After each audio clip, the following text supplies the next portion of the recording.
Assalamualaikum warahmatullahi wabarakatuh. Selamat datang di channel kisah kita, channel yang menceritakan sebuah kisah, berharap mendapat hikmah dari kisah tersebut. Dahulu kala ada seorang raja dari kalangan umat sebelum Nabi Muhammad. Ia mempunyai seorang tukang sihir. Ketika tukang sihir telah menginjak usia yang sudah senja, ia berkata kepada sang raja, "Sesungguhnya saya sudah tua. Oleh karena itu, datangkan padaku seorang anak yang akan saya ajari ilmu sihir." Kemudian raja itu mengutus padanya seorang anak agar diajari ilmu sihir. Di perjalanan ketika anak tersebut sedang lewat, terdapat seorang rahib. Anak itu pun duduk di situ dan mendengarkan penuturan si rahib. Ia merasa kagum kepadanya. Setiap kali ia hendak datang ke tempat penyihir, ia pun melewati tempat rahib tadi dan duduk di situ. Selanjutnya ketika ia telah datang di tempat penyihir, ia pun dipukul olehnya karena terlambat. Lantas ia mengadukan hal tersebut kepada sang rahib. Rahib pun berkata, "Jika engkau takut pada penyihir, katakanlah bahwa keluargamu yang membuatmu terlambat datang. Dan jika engkau takut kepada keluargamu, maka katakanlah bahwa engkau ditahan oleh penyihir." Suatu ketika, di saat ia dalam keadaan yang demikian itu, ia mendatangi seekor binatang besar yang menghalang-halangi orang banyak. Anak tersebut berkata, "Pada hari ini saya akan membuktikan apakah penyihir itu yang lebih baik ataukah rahib itu yang lebih baik." Ia pun mengambil sebuah batu, kemudian berkata, "Ya Allah, apabila rahib itu lebih engkau cintai daripada si penyihir, maka dengan perantara batu ini, bunuhlah binatang ini, sehingga orang-orang dapat melewati jalan." Lantas ia melempar binatang itu dengan batu tadi, dan ternyata binatang tersebut mati, dan orang-orang pun akhirnya dapat melewati jalan tersebut. Lalu ia mendatangi rahib dan memberitahukan hal tersebut. Rahib itu pun berkata, "Wahai anakku, engkau sekarang lebih mulia daripada diriku sendiri. Keadaanmu sudah sampai di suatu tingkat di atasku.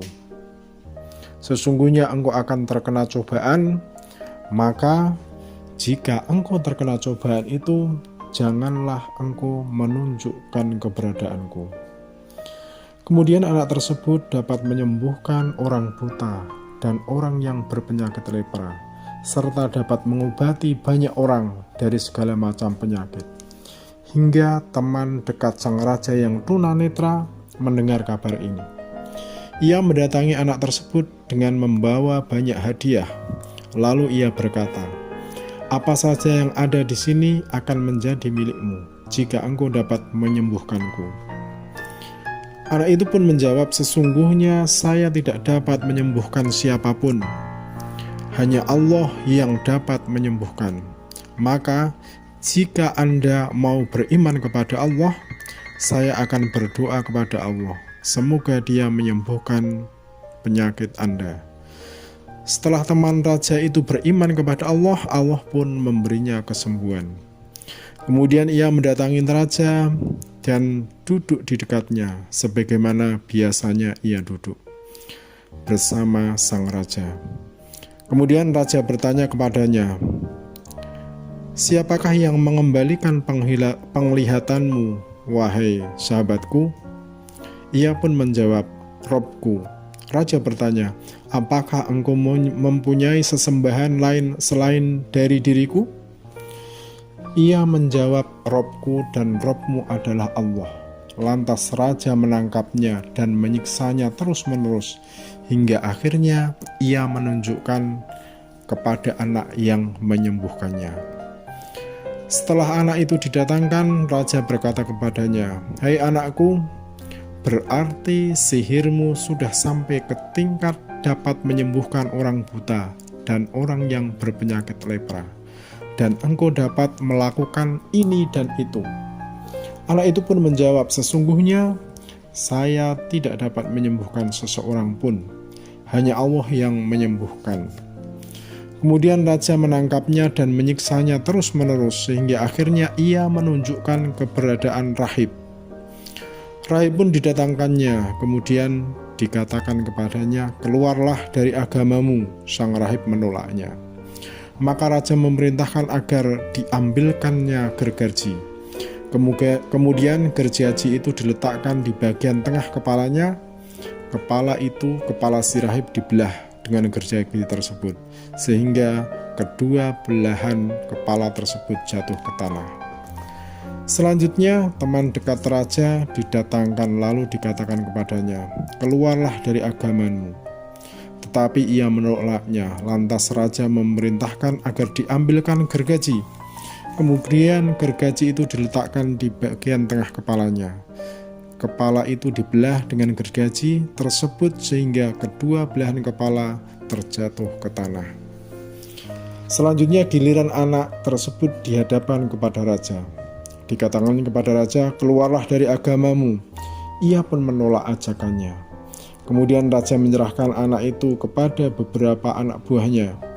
Raja memerintahkan, "Bawalah anak ini ke gunung, dan bawalah ia naik ke atas gunung tersebut. Ketika kalian sampai di puncaknya, maka jika anak ini mau kembali dari agamanya, maka lepaskanlah. Akan tetapi jika tidak, maka lemparkanlah ia dari atas gunung itu." Para anak buah raja itu pun pergi membawanya. Lalu mereka naik ke atas gunung. Ketika sudah sampai di puncak, kemudian anak tersebut berdoa, "Ya Allah, lepaskanlah saya dari mereka dengan kehendak-Mu." Kemudian gunung itu pun berguncang keras, dan mereka pun jatuh semua. Anak itu lalu berjalan kembali kepada raja. Raja berkata, "Apa yang dilakukan oleh anak buahku?" Ia menjawab, "Allah telah melepaskanku dari tindakan mereka." Kemudian raja menyerahkan anak tersebut kepada anak buahnya yang lain lagi dan berkata, "Bawa anak ini pergi. Taruhlah ia dalam sebuah kapal dan berlayarlah sampai ke tengah lautan. Jika ia mau kembali dari agamanya, maka lepaskanlah. Akan tetapi jika dia menolak, maka lemparkanlah ia ke lautan." Mereka pun berangkat membawanya. Lalu anak ini sesampai di tengah lautan, anak ini berdoa, "Ya Allah, lepaskanlah hamba dari orang-orang ini dengan kehendak-Mu." Tiba-tiba kapal itu pun terbalik, maka tenggelamlah mereka semua. Anak ini pun selamat dan kembali berjalan ke tempat raja. Raja lalu berkata, "Apa yang dilakukan oleh para anak buahku?" Ia menjawab, "Allah telah melepaskanku dari tindakan mereka. Anda tidak dapat membunuh saya kecuali jika Anda mau melakukan apa yang saya sarankan," tambahnya. Raja bertanya, "Apakah itu?" Lalu sang anak menjawab, "Silahkan Anda kumpulkan semua orang di suatu lapangan. Lalu saliblah saya di batang pohon. Kemudian ambillah sebatang anak panah dari tempat panahku ini. Lalu letakkanlah anak panah itu pada busurnya dan ucapkan, 'Dengan nama Allah, Rob anak ini,' lalu panahlah saya. Sungguh apabila Anda mau mengerjakan semua itu, tentu Anda dapat membunuhku." Maka raja pun mengumpulkan semua orang di tanah lapang. Anak itu disalib pada sebuah batang pohon. Kemudian raja mengambil sebuah anak panah dari tempat panahnya. Lalu ia meletakkan anak panah itu di busur. Selanjutnya dia mengucapkan, "Dengan nama Allah, Rob anak ini," anak panah dilesakkan dari busurnya dan tepat mengenai pelipis anak tersebut. Lalu anak tersebut meletakkan tangan pada pelipis-pelisnya. Kemudian ia pun meninggal dunia. Akhirnya orang-orang berkata, "Kita semua beriman kepada Rob anak ini." Raja pun didatangi dan diberitahukan kepadanya, "Adakah Anda mengetahui apa yang selama ini Anda khawatirkan? Sungguh, demi Allah yang Anda khawatirkan itu telah terjadi semua. Orang telah beriman." Raja memerintahkan orang-orang itu digiring pada kubangan-kubangan di pintu lorong jalan. Kubangan-kubangan itu digali dan di dalamnya dinyalakan api. Sang raja berkata, "Barang siapa yang tidak kembali dari agamanya, maka lemparkanlah ke dalam kubangan-kubangan tersebut." Orang-orang pun melakukan hal tersebut sehingga ada seorang perempuan yang datang dengan membawa bayinya. Perempuan ini agaknya ketakutan hendak menyemburkan diri ke dalamnya. Bayinya lalu berkata kepadanya, "Wahai bundaku, bersabarlah, karena sesungguhnya ibu di jalan yang benar."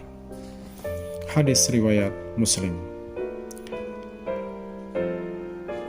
Menurut Al-Qurtubi, nama anak tersebut adalah Abdullah bin Samir dan raja tersebut adalah Raja Najran. Demikian sedikit kisah, semoga bisa memberi manfaat kepada kita semua, bisa kita ambil hikmah dari kisah tersebut. Wassalamualaikum warahmatullahi wabarakatuh.